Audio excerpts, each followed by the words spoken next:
Hello friends, तत्वों का आवर्ती वर्गीकरण इस चैप्टर के वीडियो सेशन में आपका स्वागत है।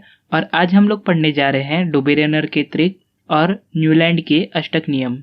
तो शुरू करते हैं।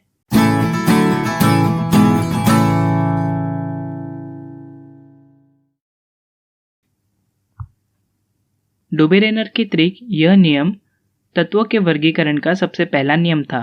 ठीक है दोस्तों, सन 1817 में डोबेरेनर इस जर्मन वैज्ञानिक ने तत्वों के गुणधर्म तथा उनके परमाणु भारों अर्थात परमाणु द्रव्यमानों में संबंध होने की पुष्टि की। ठीक है, उन्होंने समान गुणधर्म वाले प्रत्येक तीन तत्वों के समूह बनाकर उन्हें त्रिक नाम दिया। उन्होंने क्या किया, समान गुणधर्म वाले तीन तत्वों का क्या किया, ग्रुप बना दिया, समूह बना दिया और उनको नाम क्या दिया, त्रिक। ठीक है, और फिर उन्होंने क्या किया, उन्होंने समान गुणधर्म वाले त्रिकों में तत्वों को उनके परमाणु द्रव्यमानों के आरोही क्रम में इस प्रकार व्यवस्थित किया कि मध्य तत्व का परमाणु द्रव्यमान उस त्रिक के अन्य दो तत्वों के परमाणु द्रव्यमानों के लगभग औसत के बराबर होता है। ठीक है, तो हम लोग इस चीज को समझेंगे इस टेबल से। ठीक है, जो कि आप लोगों के बुक में भी दिया हुआ है। तो यहाँ पर कुछ चीजें जान लेते हैं पहले। ठीक है, तो ये क्या है, त्रिक है।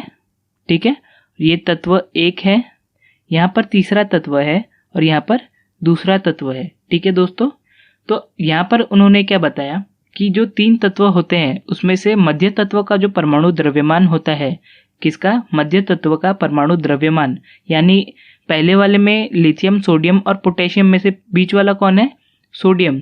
तो सोडियम का जो भी परमाणु द्रव्यमान होगा वो अन्य दो तत्वों के परमाणु द्रव्यमान के औसत के लगभग बराबर होगा। ठीक है, लगभग बराबर होगा, पूरा बराबर होगा ऐसा नहीं है। तो यहाँ पर हम लोग पहला उदाहरण देख लेते हैं। पहला तत्व कौन सा है, पहले उदाहरण में लिथियम, और लास्ट वाला तत्व कौन सा है, पोटेशियम, और बीच वाला सोडियम। तो लिथियम और पोटेशियम का औसत यहाँ पर बीच में निकाला हुआ है औसत करके। ठीक है, तो दोनों का औसत कितना आ रहा है, 23।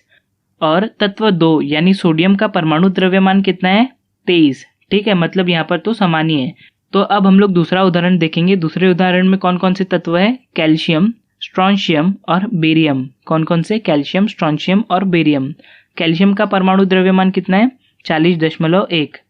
दूसरा तत्व स्ट्रोंशियम का परमाणु द्रव्यमान कितना है, 87.6 और बेरियम का 137.3। ठीक है, तो यहाँ पर मध्य वाला तत्व कौन सा है, स्ट्रोंशियम, जिसका परमाणु द्रव्यमान कितना है, 87.6, और अन्य दो तत्व है कैल्शियम और बेरियम। तो यहाँ पर निकाला हुआ है पहले बीच में औसत किसका, कैल्शियम और बेरियम का कितना आया, वो 88.7 आया, और स्ट्रोंशियम का कितना है प्रत्यक्ष परमाणु द्रव्यमान 87.6। ये पूरा बराबर होगा ऐसा नहीं है, लगभग बराबर होता है। ठीक है, तो कुछ समय तक हम लोग क्या कर रहे थे, डोबेरेनर के त्रिक के हिसाब से हम लोग क्या कर रहे थे, तत्वों का वर्गीकरण कर रहे थे। पर कुछ समय बाद क्या हुआ, इसमें त्रुटियां मिलने लगी। आगे जो तत्व आए उन पर यह नियम लागू नहीं होता था।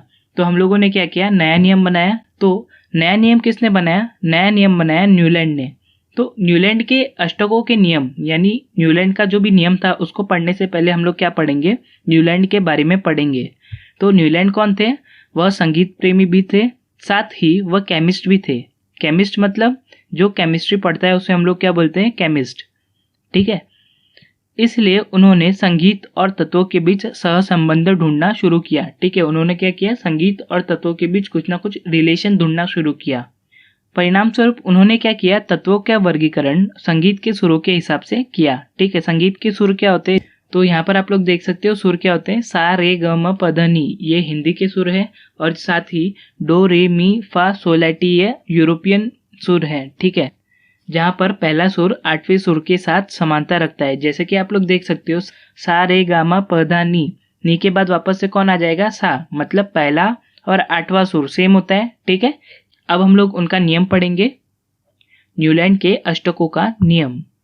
अंग्रेज रसायन वैज्ञानिक जॉन न्यूलैंड ने एक अलग ही मार्ग से परमाणु द्रव्यमान का सहसंबंध तत्वों के गुणधर्म से जोड़ा। ठीक है, सन 1866 में न्यूलैंड ने उस समय ज्ञात सभी तत्वों को उनके परमाणु द्रव्यमान के आरोही क्रम में व्यवस्थित किया। ठीक है, उन्होंने पाया कि प्रत्येक आठवें तत्व का गुणधर्म यह पहले तत्व के गुणधर्म के समान होता है।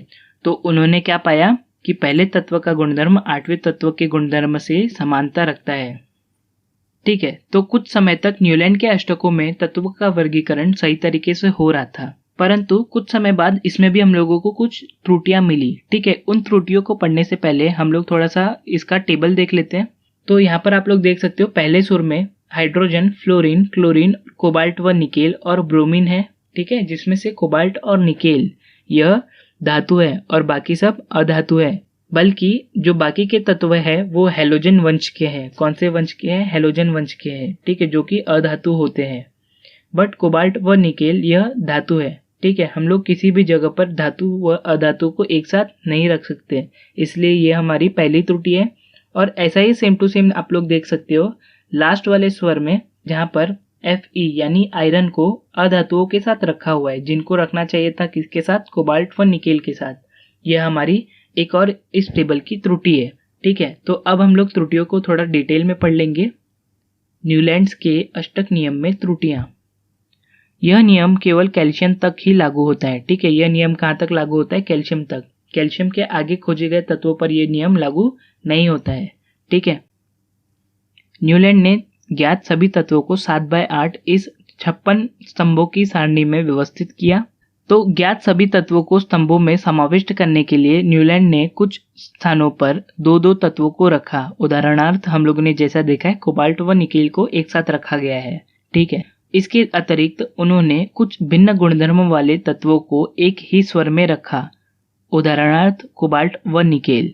इन धातुओं को न्यूलैंड ने डो इस स्वर के नीचे क्लोरीन तथा ब्रोमीन इन हेलोजनों के साथ रखा। ठीक है, क्लोरीन और ब्रोमीन क्या है? हेलोजन है और अधातु है। इनके साथ उन्होंने किसको रख दिया? कोबाल्ट व निकेल को। ठीक है, इसके अलावा इसके विपरीत कोबाल्ट व निकेल इनसे समानता रखने वाला Fe यानी आयरन यानी लोहा को उनसे दूर ऑक्सीजन जैसे अधातुओं के साथ टी स्वर में रखा।